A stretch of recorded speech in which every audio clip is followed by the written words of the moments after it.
በሱዳን ኮሪደር ሰፊ ቀጠና ሸፍኖ በተደረገው አውደ ውጊያ የብልጽግናው ሰራዊት ዋና ሻለቃ አዛዡን ጨምሮ በርካታ አዋጊዎችንና እግረኛ ሰራዊቱን ማጣቱ ተሰምቷል። ከአርማጮ እስከ መተማ አዋሳኝ አካባቢዎች በሱዳን ኮሪደር አሁንም ውጊያዎች መቀጠላቸው እየተገለጸ ነው። ዝርዝሩን በቀዳሚው ዜናችን ይዘናል። የብልጽግና አመራሮች በአንድ የክልል ተቋም ውስጥ 150 ሚሊዮን ብር መዝረፋቸው ተጋልጧል። ዝርፊያው በየትኛው ተቋም ላይ ተፈጸመ የሚለውን አስቀድመን በዚሁ ተቋም አማካይነት ስምምነት የተፈጸመበትን የ50 ሚሊዮን ብር ሌላ ገመናም ይዘናል። በጎጃም ቀጠና በ3 ግንባሮች ውጊያ ሲደረግ ውሏል። የፋኖ ኃይሎች በሁሉም ግንባሮች ድል እንደተቀዳጁ ሲገልጹ፣ በአገዛዙ ሰራዊት የበቀለ እርምጃ የተወሰደባቸው ንጹሃኖች መኖራቸውም ተሰምቷል። በዚሁ ቀጠና በብልጽግናው ሰራዊት ታፍነው የተወሰዱ ሴቶችና ወጣቶችን በተመለከተ የደረሱን መረጃዎች እናስደምጣችኋለን።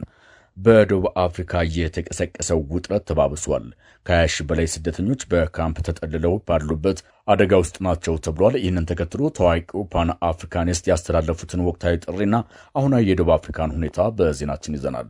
ሰላም ጤና ይስጥልን። በዓለም ዙሪያ የምትገኙ የጣና ሳተላይት ቴሌቪዥን ተከታታዮች ለሰኔ 25 ያዘጋጀናቸው ወቅታዊና ያልተሰሙ የምሽት ዜናዎቻችን ከዚህ ሰዓት ጀምረው ወደ እናንተ ይቀርባሉ። አብራችሁን ቆዩ።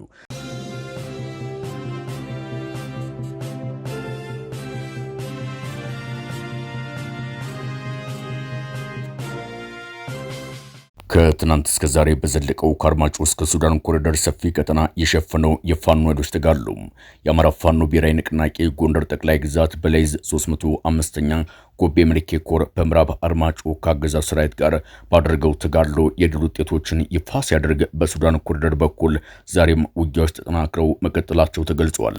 በአርማጮ ቀጠና የሚንቀሳቀሰው 305ኛ ኮር 52ኛ ክፍለ ጦርና የ76ኛ ክፍለ ጦር አካል የሆነችው 3ኛ ሬጅመንት እንዲሁም የኮሩ ልዩ ተወርዋሪ ኃይል ከትናንት እስከ ዛሬ ሰፊ ቀጠና ሸፍነው ባደረጉት አውደ ውጊያም በርካታ የብልጽግናው ሰራዊት ሙትና ቁስለኛ መሆኑ ሲገለጽ፣ በዚህ አውደ ውጊያ የቡድንና የነፍስ ወከፍ መሳሪያዎችም በምርኮ መገኘታቸውን የፋኖ ኃይሎች ይዘውት በወጡት መረጃ አስታውቀዋል።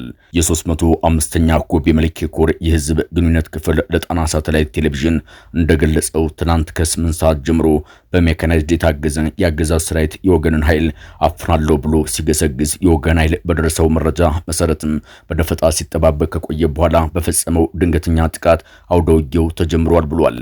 የህዝብ ግንኙነቱ አክሩም በከባድ መሳሪያ በታገዘው በዚህ አውደ ውጊያ የብልጽግናው ኃይል ሙሉም የ53ኛ ክፍለ ጦር ሬጅመንቶች የተሰለፈበት ነበር ብሏል።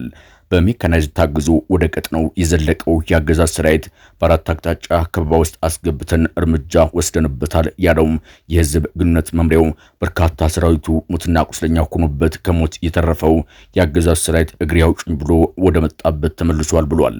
የህዝብ ግንኙነቱ መምሪያው ያውደ ውጊያው ዝርዝር ድሮችን በገለጸበት መረጃ ከ50 በላይ ክላሽ እንኮብ፣ 1 ብሬን መትረጊስ እስከ ሙሉ ሸንሸሉ 15 ኤፎን ቦምብ፣ 10 የክላሽ ካዝናና ሌሎች ልዩ ልዩ ትጥቆች በፋኖች መግባታቸውን አስታውቋል።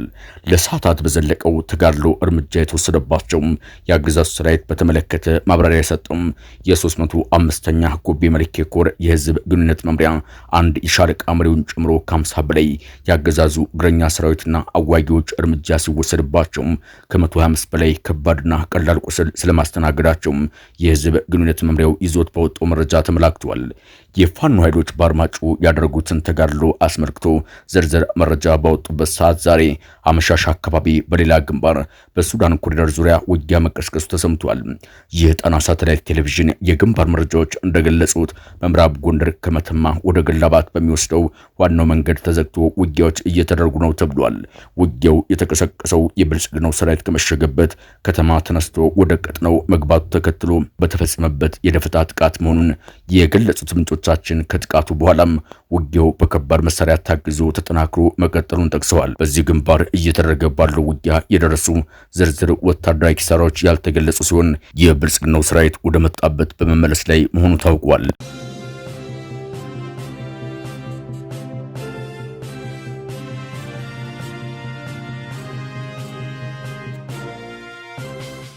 የተቋሙ አመራሮች ከ150 ሚሊዮን ብር በላይ መመዝበራቸው ተገለጸም። በክልሉ እየተካሄደ ያለውን ጦርነት እንደ መልካም አጋጣሚ በመጠቀም ዝርፊያ እየፈጸሙ ያሉት የብልጽግና ባለስልጣናት በአንድ የክልል ቢሮ ብቻ 150 ሚሊዮን የሚበልጥ ገንዘብ መመዝበራቸው ተሰምቷል። ዝርፊያው የተፈጸመው በክልሉ ፕላን ኢንስቲትዩት ቢሮ ውስጥ ሲሆን ቢሮው ለዚህ የሙስና ወንጀል የተጋለጠው ከወራት በፊት እንደገና ሲዋቀር ተጠሪነቱ ለርዕሰ መስተዳደር ከሆነ በኋላ ነው ተብሏል። የጣና ሳተላይት ቴሌቪዥን ምንጮች ለዝግጅት ክፍላችን በላኩት መረጃ እንዳስታወቁት ኢንስቲትዩቱ ተጠሪነቱ ለቢሮ ኃላፊዎች የነበረ ቢሆንም ለርዕሰ መስተዳደር እንዲሆን በማድረግ ሂደቱ ላይ ከፍተኛ ድርሻ የነበራቸው የብልጽግና አመራሮች በተቋሙ ላይ ዝርፊያ ስለመፈጸማቸው ተረጋግጧል።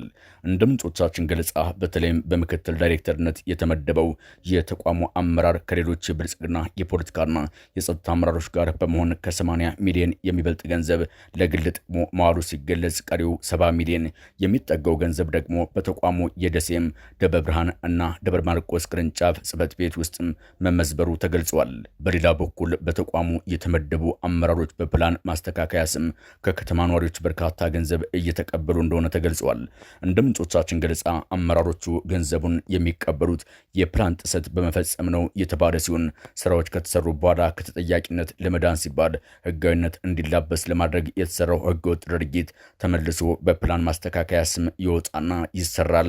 በዚህ ጊዜ አመራሮቹ ከእያንዳንዱ ግለሰብ በመቶ ሺህ የሚቆጠር ገንዘብ የሚቀበሉበት አጋጣሚ እንዳለም ያስረዳሉ። ተቋሙ በቅርቡ የጎንደር ከተማን ፕላን ለመስራት ከ50 ሚሊዮን ብር በላይ ከተማው ለተቋሙ እንዲከፍል የመግባቢያ ውል መፈራረማቸው ተገልጿል። ይህን ተከትሎ ምንጮቻችን በሰጡት አስተያየት የተቋም ለከተማ ፕላን ከፍተኛ ክፍያ የጠየቀው ጎንደር ከተማ ላይ ነው። ስራው 50 ሚሊዮን ብር ስለሚጨርስ ሳይሆን በቢሮ አመራሮችና በአሰሪዎቹ በኩል የተያዘም በሚሊዮን የሚቆጠር ፈርቅ መኖሩን ማሳያ ነው ብለዋል።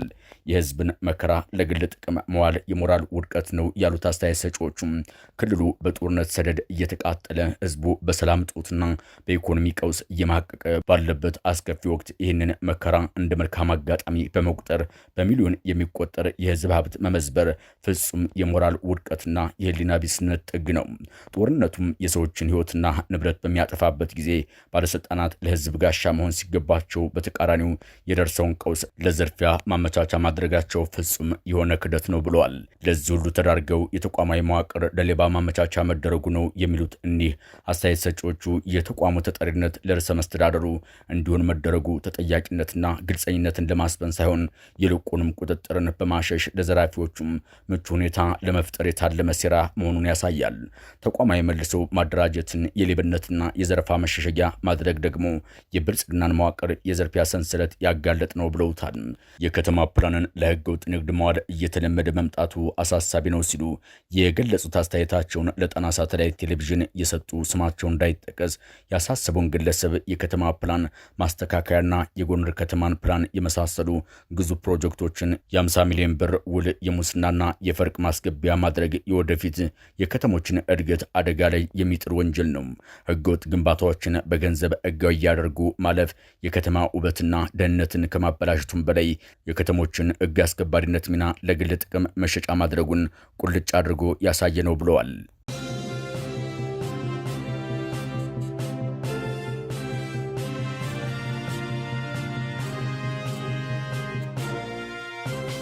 በጎጃም ቀጠና የፋኖ ኃይሎች ተቆጣጥረውት ወደሚገኘው ስፍራ ባቀናው የብልጽግናው ሰራዊት ላይ በተፈጸመ ድንገተኛ ጥቃት ከፍተኛው ወታደራዊ ኪሳራ ማስተናገዱ ሲገለጽ፣ በከተሞችና በሌሎች ቀጠናዎችም ዛሬ ጠዋት ጀምሮ እስከ አመሻሽ ድረስ ውጊያዎች መደረጋቸውን የጣና ሳተላይት ቴሌቪዥን የግንባር መረጃዎች አስታውቀዋል።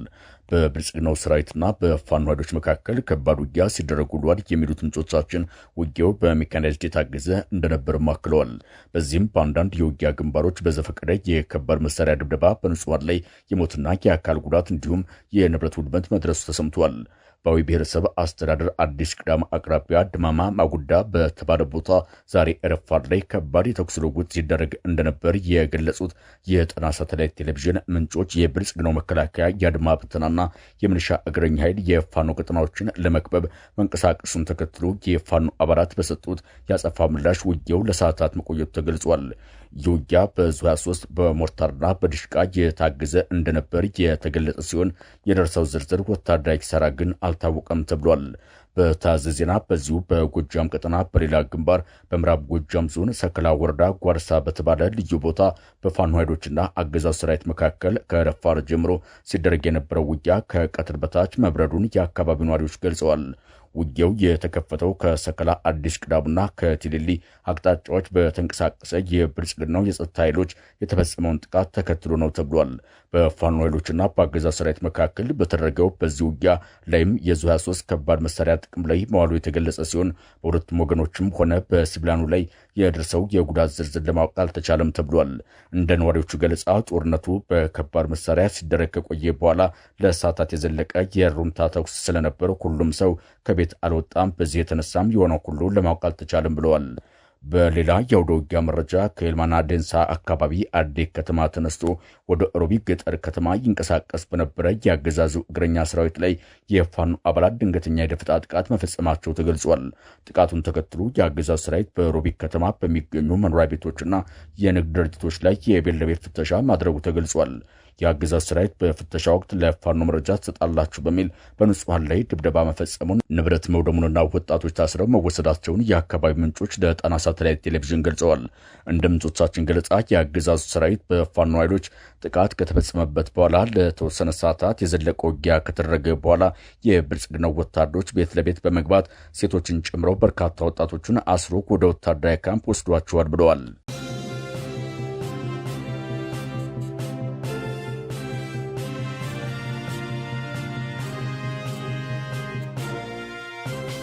ታዋቂው ፓን አፍሪካዊ ምሁር ሉምባቤ የደቡብ አፍሪካን ጉዳይ በተመለከተ ለአፍሪካ መንግስታት አስቸኳይ ጥሪ አቀረቡም።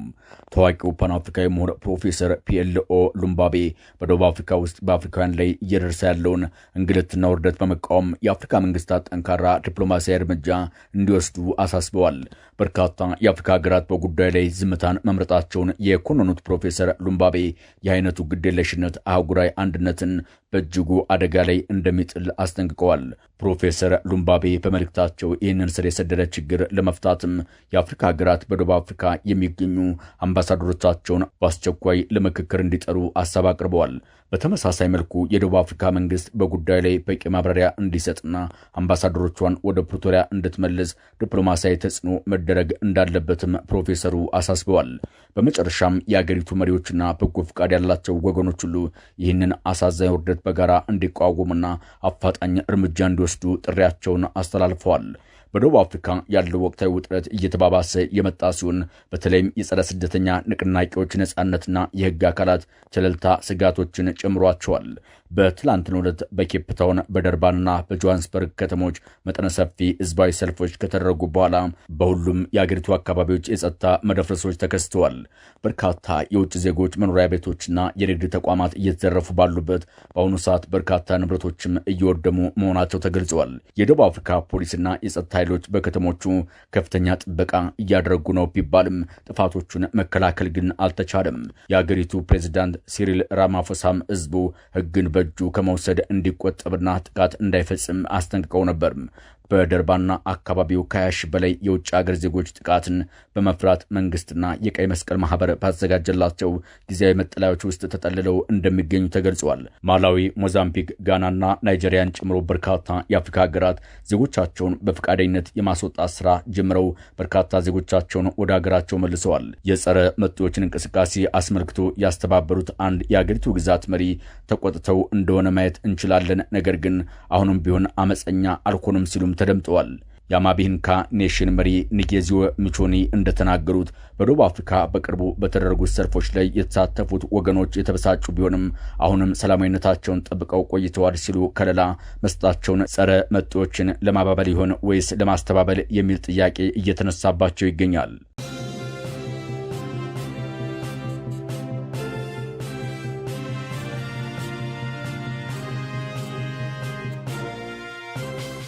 ከጣና ሳተላይት ቴሌቪዥን የዛሬ ዜናችን በዚህ አበቃን። ሰብስክራይብ፣ ላይክ፣ ሼር በማድረግ የቻናላችን ቤተሰብ ይሁኑ። አብራችሁን ስለነበራችሁ እናመሰግናለን። ጤና ይስጥልን።